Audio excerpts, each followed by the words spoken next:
अध्यात्मामध्ये अनेक उत्तम ग्रंथ आपण वाचतो, अनेक उत्तम दीक्षा आपण घेतो, अनेक उत्तम मंत्रांचा आपण जप करतो आणि हे प्रश्न आपल्याला सुद्धा कुठेतरी पडतात. वास्तविक पाहता प्रश्न विचारणारी लोक सुद्धा आपल्याही जवळ आहेत, परंतु आपण गुरु त्यांना मानायला घाबरतो. आपल्याला अध्यात्म सुद्धा आपल्या आपल्या सवडीने करायचंय. मग ते चैतन्य वगैरे सगळं मला त्याच्यामध्ये काही नाही, मला त्याच्यामध्ये काही साहित्यता नाही. मला पहिले काय सांगाल तर मला सांगा की मी कोण आहे म्हणून. आणि आपल्यालाही क्रमप्राप्त होऊन चुकलंय की जे नाव आहे ना ते या देहाचं आहे, ते आधार कार्ड जे बनलंय ना ते या देहाचं बनलेलं आहे. 4 प्रश्नाचं खरोखरी उत्तर प्राप्त केलं तर तुमच्या आयुष्याचा उद्देश तुम्हाला कळेल. आणि आता असं वाटेल आयुष्यामध्ये असलेली ती व्यक्ती खूप हुशार आहे, पण सरते शेवटी झोपायला जाल त्यावेळेला तुमच्या लक्षात येईल जे जन्मेंजय राजाच्या लक्षात आलं की आपल्या बुद्धीने आपल्याला तर्क वितर्क करून पूर्णपणे निर्णय दिलेला असतो. आपल्या अनुभवामुळे एखाद्या गोष्टीचा निर्णय आपल्याकडे पूर्णपणे असतो. राजाने 1 सेकंद विचार केला आणि राजाला उत्तर मिळालं सुद्धा. कुठेतरी राजाच्या चेहऱ्यावरती हसू आलं.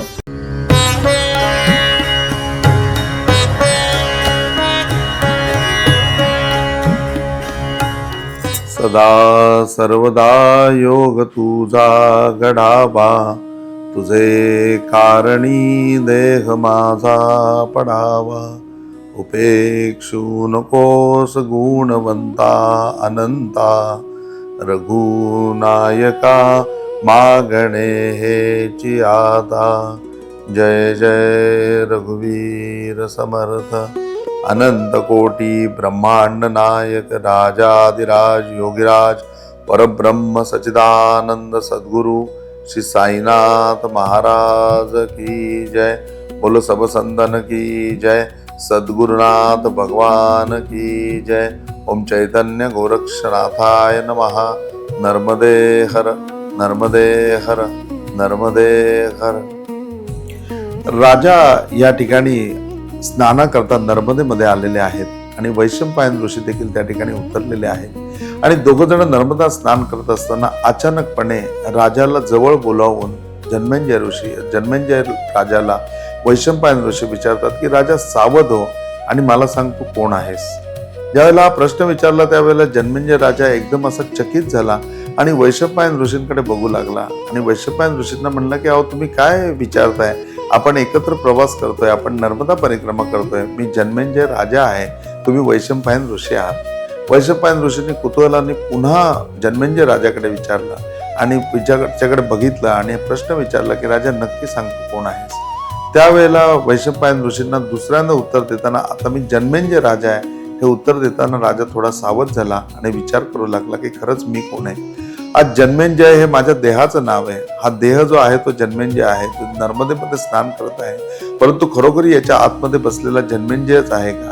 मग आतमध्ये बसलेला आहे तो कोण आहे, म्हणजे तो एक मनुष्य आहे का, तो कोणी प्राणी आहे का, तो कोणी सजीव आहे का.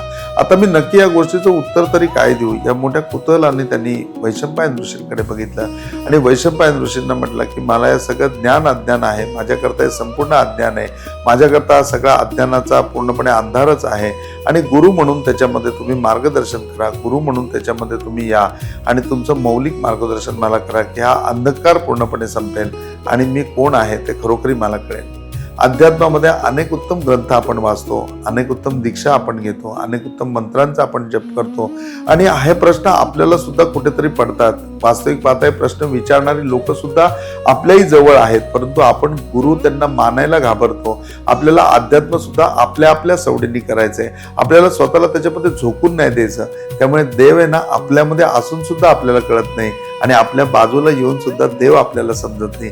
आपल्या सगळ्या गोष्टी आहेत ना मर्यादा आहेत, आपल्या सगळ्या गोष्टी ठरलेल्या आहेत आणि आपण स्क्रिप्टेड आयुष्य जगलोय. आपल्या आयुष्यामध्ये आपल्याला देव भेटणार हे जर आपल्या स्क्रिप्टमध्ये आलं ना तरच आपल्याला देव भेटू शकतो. आयदरवर आपल्याला देव भेटू शकत नाही. आता आपल्या स्क्रिप्टच्या पलीकडे आपण आयुष्य जगत नाहीये. जन्मेंजय राजाला त्या ठिकाणी सावध करताना वैशंपायन ऋषी म्हणतात की राजा आयुष्यामध्ये ज्या वेळेला गुरु येतो ना त्यावेळेला अंधकार राहतच नाही. गुरु संपूर्ण तेजोमय करून टाकतो. गुरुच्या तेजाचं, गुरुच्या ज्ञानाचं, अरे गुरुचाच एवढा गरिमा असतो की त्या गरिमामध्ये लख प्रकाश शिष्याच्या आयुष्यामध्ये पडतो, शिष्याच्या बुद्धीमध्ये पडतो आणि शिष्य हा पूर्णपणे गुरुतत्वाला प्राप्त होतो आणि लोकांना नंतर तो गुरु म्हणून उपदेश करतो आणि स्वतःमध्ये परब्रह्म सच्चिदानंदांचं रूप प्राप्त करून घेतो. त्याला देवाचं दर्शन प्राप्त होतं, त्याला पूर्णपणे चैतन्य प्राप्त होतं. मग ते चैतन्य वगैरे सगळं सगळं सगळं मला त्याच्यामध्ये काही नाही, मला त्याच्यामध्ये काही साहित्यता नाही. मला पहिले काय सांगाल तर मला सांगा की मी कोण आहे म्हणून. त्याला ते म्हणले की राजा, हा प्रश्न प्रत्येकाने स्वतःला विचारायचा आहे की मी कोण आहे. परंतु या आधी जर स्वतःचा उद्धार जाणून घ्यायचा असेल आणि तुझं कार्य जाणून घ्यायचं असेल तर तू पहिला या प्रश्नाची उत्तरं द्यायला शिक. भले तू चुकीचे उत्तरं देशील पण तू उत्तरं दे.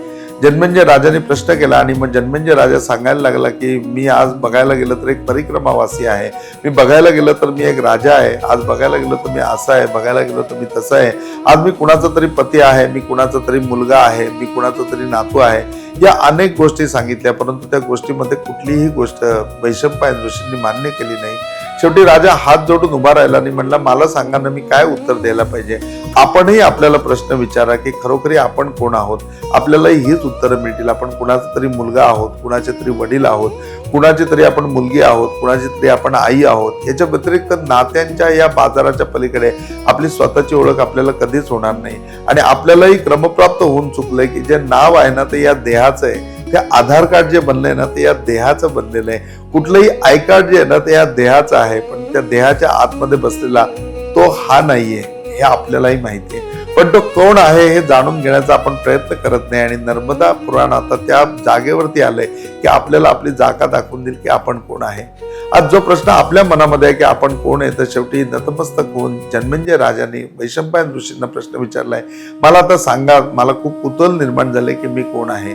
त्यावेळेला राजाला वैशंपायन ऋषी म्हणतात, अरे एवढा पसारा मांडण्यापेक्षा सरळ सांगायचं होतं, मी एक आत्मा आहे, आपण सगळेजण फक्त आत्मा आहोत. मग आपण एक आत्मा आहोत, फक्त आपण आत्मा एवढंच आपलं स्वरूप आहे. त्याच्यापुढे हा संपूर्ण प्रपंच, हा संपूर्ण पसारा हा लोकांनी जगामध्ये निर्माण केलेला आहे. का तर जग हे मायेमुळे निर्माण झालेलं आहे आणि या मायेमध्येच आपण अडकतो आणि आपण आत्मा आहे ते विसरूनच जातो. आणि जे नाव धारण केलेलं आहे त्या नावाचा पूर्णपणे वागायला लागतो. पुरुषार्थ आपल्याला तो आपल्या जीवनाच्या उद्देशाकरता आहे, पण आपण तो न वापरता त्या नावाच्या उद्देशाकरता, त्या नावाच्या पूर्णपणे हिताकरता तो पुरुषार्थ वापरतो आणि या मायेच्या जगामध्ये पूर्णपणे भरकटून जातो. आज लगबगीने राजा बाहेर आला, वैशंपायन ऋषींच्या पायावरती डोकं ठेवलं. आज त्याचं स्नान झालेलं आहे. ओले त्यांनी त्यांच्या समोर बसला आणि म्हणला की मला फक्त एकच कृपा करा, माझ्या जीवनाचा उद्देश काय तो मला सांगा. ऋषींनी त्याचं कौतुक बघून सांगितलं की राजा, मी फार तुला सोपं आणि लौकिक, तुला समजेल अशा भाषेमध्ये सांगतो. खरं तर पुराणामध्ये याच्या मोठ्या मोठ्या व्याख्या लिहिलेल्या आहेत, याच्यामध्ये मोठे मोठे अध्याय लिहिलेले आहेत. यथायोग्य ज्ञान याच्यावरती आहे, परंतु ज्ञान तुला तुझ्या जर पद्धतीने द्यायचं झालं तर 4 प्रश्न या ठिकाणी नर्मदा पुराणामध्ये वैशंपायन ऋषींनी जन्मेंजय राजाला विचारलेले आहेत. आणि हे 4 प्रश्न खरोखरी आपल्या जीवनाचा उद्देश सांगणारे आहेत. सर्वात पहिली गोष्ट म्हणजे जन्मेंजय राजाला त्यांनी सांगितलं की याच्या पुढे एक आत्मा म्हणून आयुष्य जग. या शरीराने तुझे संबंध प्रत्येकाशी जोडलेले आहेत. या शरीरामुळे तू कुणाचा तरी मुलगा आहेस, तर या शरीरामुळेच तू कुणाचा तरी वडील सुद्धा आहेस. या शरीरामुळे तू कुणाचा भाऊ आहेस, तर या शरीरामुळेच तू कुणाचा पती देखील आहेस. तर ही सगळी नाती या शरीराबरोबर जोडलेली आहेत आणि हे शरीर एक ना एक दिवस सोडून जायचं आहे. आत्मा अमर आहे, त्यामुळे आपण फक्त एक आत्मा आहोत. जे काही तुझं जन्मेंजय नाव आहे ते सुद्धा या देहाचं आहे आणि तुलाही माहिती आहे का देहाच्या आतमध्ये जो बसलेला आहे तो जन्मेंजय नाहीये, तो वेगळा कोणीतरी आहे आणि त्याचं नाव फक्त आत्मा आहे, जो चेतना स्वरूप आहे, त्याला त्याचा स्वतःचा प्रकाश आहे. ही गोष्ट ऐकल्याच्या नंतर आपण एक आत्मा आहोत आणि आत्मा म्हणून आपण जागृत राहिलं पाहिजे. जन्मेंजय राजाने त्यावेळेला वैशंपायन ऋषींना वचन दिले की यापुढे संपूर्ण आयुष्य व्यतीत करत असताना तुम्हाला जन्मेंजय राजा म्हणून कुठे मिळणार नाही, तर तो आत्मा म्हणून मिळेल. आणि तो आत्मा कार्य करत असताना, पृथ्वीवरती कार्यान्वित असताना या वसुंधरेचं कल्याण कशा प्रकारे होईल, या पृथ्वीचं कल्याण कसं होईल, या समाजामध्ये हित कसं साध्य होईल आणि ते संपूर्ण साध्य करण्याकरता, ते हित साधण्याकरता संपूर्णपणे जी काही माझा पुरुषार्थ आहे तो पुरुषार्थ मी पूर्णपणे वापरीन, हे मी वचन तुम्हाला देतो. पण मला माझ्या जीवनाचा उद्देश सांगा. आज आपल्याला सगळ्यांना समजलं की आपण सुद्धा एक आत्मा आहोत आणि आपल्या जीवनाचा जो काही उद्देश आहे तो उद्देश प्राप्त करण्याच्या उंबरठ्यावर आपण आहोत. जन्मेंजय राजा त्या ठिकाणी थांबला आणि त्याच्या आयुष्यामध्ये कुतूहलाने तो वैशंपायन ऋषींकडे बघायला लागला की ऋषी आला मला कुठला प्रश्न विचारतात. ऋषींनी पहिला प्रश्न जन्मेंजय राजाला विचारला. खूप सुंदर प्रश्न आहे, आपण प्रत्येकाने हे प्रश्न लिहून घ्या. हे 4 प्रश्नाचं खरोखरी उत्तर प्राप्त केलं तर तुमच्या आयुष्याचा उद्देश तुम्हाला कळेल. तुम्ही एक आत्मा आहात आणि तो आत्म्यामध्ये तुमचा असलेला सगळा पुरुषार्थ तुम्ही वापरलात तर निश्चितपणे या जगाला तुम्ही काहीतरी देऊन जाल, किंबहुना तुमच्या नावाचा ठसा या जगामध्ये उमटवून जाल. मग पहिला प्रश्न त्या ठिकाणी जन्मेंजय राजाला विचारला की राजा सावध हो आणि प्रश्नाची उत्तरं दे. आयुष्यामध्ये हे जे तू आयुष्य आतापर्यंत जगलेलं आहेस त्या आयुष्यामध्ये मिळालेला भेटलेला सर्वात हुशार व्यक्ती कोण. आपणही आपल्या आयुष्यामध्ये प्रश्न विचारू शकता की पहिली एक लाईन सोडा की ज्या ठिकाणी आपल्याला उत्तर लिहिता येईल आणि त्याच्या पुढे प्रश्न लिहा की आयुष्यात आतापर्यंत भेटलेली सर्वात हुशार व्यक्ती कोण. राजा विचार करू लागला. ते म्हणले राजा विचार करू नकोस, या सगळ्याची उत्तरं तुला पूर्णपणे 12 तास विचारायला घे आणि मग लिही म्हणजे, आणि मग मला आपण भेटू आणि या गोष्टीवरती चर्चा करू. जन्मेंजय राजाने दुसरा प्रश्न अतिशय कान टवकारून ऐकायला सुरुवात केली आणि त्यावेळेला वैशंपायन ऋषींनी दुसरा प्रश्न विचारला की पहिली एक उत्तराकरता जागा सोड आणि प्रश्न लिहा आता की आयुष्यामध्ये आतापर्यंत भेटलेली सर्वात मूर्ख व्यक्ती कोण. राजाने 1 सेकंद विचार केला आणि राजाला उत्तर मिळालं सुद्धा. कुठेतरी राजाच्या चेहऱ्यावरती हसू आलं. उत्तर आपल्याला सुद्धा मिळालंय, आपल्याही चेहऱ्यावरती हसू आलं, आपल्यालाही उत्तर माहितीये. तिसरा प्रश्न विचारला की आता तुझं स्वतःचं नाव लिही आणि स्वतःचं नाव लिहून त्याच्या पुढे प्रश्न लिही की याचा उद्धार कोण करू शकतं. जन्मेंजयनी स्वतःचं नाव लिहिलं जन्मेंजय आणि पुढे प्रश्न लिहिला या जन्मेंजयचा उद्धार कोण करू शकतं. आणि चौथ्याला म्हणले पुन्हा आता ओळ सोड आणि त्याच्या पुढे वाक्य लिही की मग कोणाचं ऐकायला पाहिजे. म्हणजे जर तुझं नाव लिहिलंय तर जन्मेंजय राजाने मग कोणाचं ऐकायला पाहिजे आणि आता ओळ सोड तिथे तू नाव लिही. राजाने या सगळ्या गोष्टीचा विचार केला. राजाला पहिल्यांदा वाटलं की सगळ्या प्रश्नांची उत्तरं खूप सोपी आहेत, परंतु ज्यावेळेला विचार करायला लागला त्याच्या वेळेला राजाच्या लक्षात आलं की अरे नाही, याच्यामध्ये युग पलटली तरी कदाचित याचं उत्तर आपल्याला देता येणार नाही. आयुष्यामध्ये भेटलेली सर्वात हुशार व्यक्ती कोण. आपणही या प्रश्न ऐकल्यानंतर आपल्या शालेय जीवनापर्यंत पाठीमागे जाऊ. एक एक एक एक चेहरे आपल्या डोळ्यासमोर येत राहतील, आपल्या मेंदूवरती उमटत राहतील त्यांची चित्र. परंतु त्याच्यापेक्षा तो हुशार होता, त्याच्यापेक्षा तो हुशार होता, त्याच्यापेक्षा तो हुशार होता, असं करत करत करत हुशारांची यादी अगदी कालच्या दिवसापर्यंत अपडेट होईल आणि आता असं वाटेल आयुष्यामध्ये असलेली ती व्यक्ती खूप हुशार आहे. पण सरते शेवटी झोपायला जाल त्यावेळेला तुमच्या लक्षात येईल, जे जन्मेंजय राजाच्या लक्षात आलं की या 4ही प्रश्नांची उत्तरं एकच आहेत. आयुष्यामध्ये भेटलेली सर्वात हुशार व्यक्ती कोण असेल तर जन्मेंजय राजा. आयुष्यामध्ये भेटलेली सर्वात मूर्ख व्यक्ती कोण असेल तर जन्मेंजय राजा. जन्मेंजय राजाचा उद्धार कोण करू शकतो तर जन्मेंजय स्वतः करू शकतो. आणि मग कोणी कुणाचं ऐकायला पाहिजे तर जन्मेंजय राजांनी जन्मेंजय राजाचंच ऐकायला पाहिजे. अर्थातच आयुष्यामध्ये भेटलेली सर्वात हुशार व्यक्ती कोण तर आपण स्वतः. आयुष्यात भेटलेली सर्वात मूर्ख व्यक्ती कोण आपण स्वतः. प्रत्येक जणाने आपल्याला इतके वेळा मूर्ख बनवलंय की त्या मूर्खपणाची खरोखरी काही व्हॅल्यू नाही, परंतु आपण प्रत्येक वेळेला मूर्ख बनायला तयार असतो. आणि या सगळ्या मूर्ख बनून झाल्यानंतर सुद्धा त्याच्यामधनं आपल्या जीवनामधनं जे काही आपल्याला साध्य करायचं ते साध्य करण्याकरता पुढे धावत असतो. खरोखरी आयुष्यामध्ये भेटलेली सर्वात हुशार व्यक्ती कोण असेल तर आपण स्वतः आहोत आणि आयुष्यामध्ये भेटलेली सर्वात मूर्ख व्यक्ती कोण असेल तर ती सुद्धा आपण स्वतः आहोत. याच्या पुढे जाऊन तिसऱ्या प्रश्नाचा ज्या वेळेला आहे की आपला उद्धार कोण करू शकतो. आयुष्यामध्ये आपले मार्गदर्शक असतील, मग साईबाबा असतील, स्वामी समर्थ असतील किंवा कोणी प्रत्येकाचे केलेले गुरु असतील. आज या ठिकाणी जन्मेंजयनी वैशंपायन ऋषींना गुरु मानलेला आहे म्हणजे, आणि असे आपण मानलेले गुरु जरी असतील तरी या सगळ्या गाईडलाईन आहेत. स्वामी समर्थ झाले, गजानन महाराज झाले, साईबाबा झाले, हे कुठेतरी आपल्याला गाईडलाईन देऊ शकतात की तुम्ही हे करायला पाहिजे. आणि खरोखरी आपला उद्धार तेव्हा होईल ज्यावेळेला आपण ते स्वतः करू. म्हणजे जन्मेंजयचा उद्धार कोण करू शकतो तर जन्मेंजय राजाला तत्वतः मान्य झालं की जन्मेंजयचा उद्धार हा जन्मेंजयच करू शकतो. म्हणजे आपल्या आयुष्याचा उद्धार करायचा असेल तर या सगळ्या गाईडलाईन आहेत, परंतु उद्धार करताना उद्धार स्वतःलाच करावा लागतो.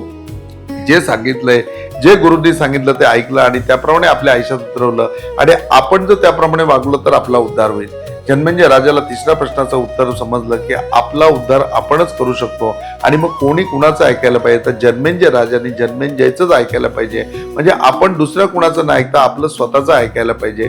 आपल्या बुद्धीने आपल्याला तर्कवितर्क करून पूर्णपणे निर्णय दिलेला असतो. आपल्या अनुभवामुळे एखाद्या गोष्टीचा निर्णय आपल्याकडे पूर्णपणे असतो, परंतु तो निर्णय घेत असताना आपण हा काय म्हणतोय, तो काय म्हणतोय आणि समाजामधल्या प्रत्येक परिस्थितीमधनं, प्रत्येक थरामधनं आणि आपल्यावरती वरचढ असलेल्या लोकांकडून आपण सल्ला घ्यायला जातो आणि मग त्याच्यामध्ये आपली बाजू बरोबर असून सुद्धा दुसरा कसं म्हणतोय त्याप्रमाणे आपण निर्णय घेतो आणि मग त्या निर्णयाची काय अवस्था होते ती तुम्हाला तुमच्याही आयुष्यामध्ये माहिती आहे आणि माझ्या आयुष्यामध्ये माहिती आहे. आता जन्मेंजय राजाला कळून चुकलंय की खरंच कोणी कुणाला ऐकायला पाहिजे तर जन्मेंजयनी स्वतःचं ऐकायला पाहिजे. तसं आपणही आपलं स्वतःचं ऐकायला पाहिजे. ज्यावेळेला आपण आपलं स्वतःचं ऐकू त्यावेळेला निश्चितपणे त्या निर्णयामध्ये ताकद असेल आणि तेव्हा तो निर्णय खऱ्या अर्थाने स्वजन हिताय आणि बहुजन सुखाय असा असेल. आणि खरोखर हा निर्णय घेतल्यामुळे आपली कीर्ती तर वाढेलच, परंतु शांतपणे आपल्याला झोप सुद्धा लागेल आणि परिस्थितीमध्ये ज्या वेळेला आपण विपरीत न जाता परिस्थितीपेक्षा साम्य आपल्यामध्ये असेल, परिस्थितीमध्ये आणखीन प्रगती, परिस्थितीमध्ये आणखीन आपल्या याच्यामध्ये पुढे आपण जाऊ शकतो. जन्मेंजय राजाला ती जाणीव झाली आणि आतापर्यंत केलेल्या सगळ्या चुकांची कल्पना त्याला मिळाली. आज आयुष्यामधल्या अनमोल प्रश्नाचं त्याला उत्तर मिळालं, जे अध्यात्मामध्ये कायम विचारलं जातं की तू कोण आहेस. तर आता जन्मेंजय राजा सांगू शकेल की मी एक आत्मा आहे आणि याच बरोबर आता जीवनाचा उद्देश त्याला जाणून घ्यायचा आहे आणि तो उद्देश जाणून करण्याकरता या 4 प्रश्न त्याला विचारले गेले. 4ची उत्तरं त्याच्याकडे आहे. आता उद्या सकाळी उठल्या उठल्या कधी एकदा मी वैशंपायन ऋषींची पाद्यपूजा करतोय आणि पाद्यपूजा करून त्यांनी विचारल्या त्या प्रश्नांची उत्तरं देतोय आणि माझ्या जीवनाचा उद्देश मी प्राप्त करून घेईन. याची आता जन्मेंजय राजाला कुतूहल लागलं आणि कुतूहलामध्ये ते तसेच 2 जण त्या ठिकाणी झोपी गेले. आपणही या ठिकाणी विश्रांती घेऊया. उद्या पुन्हा भेटूया आणि आपल्या जीवनाचा उद्देश प्राप्त करून घेऊया. आज इथेच थांबूया. नर्मदे हर.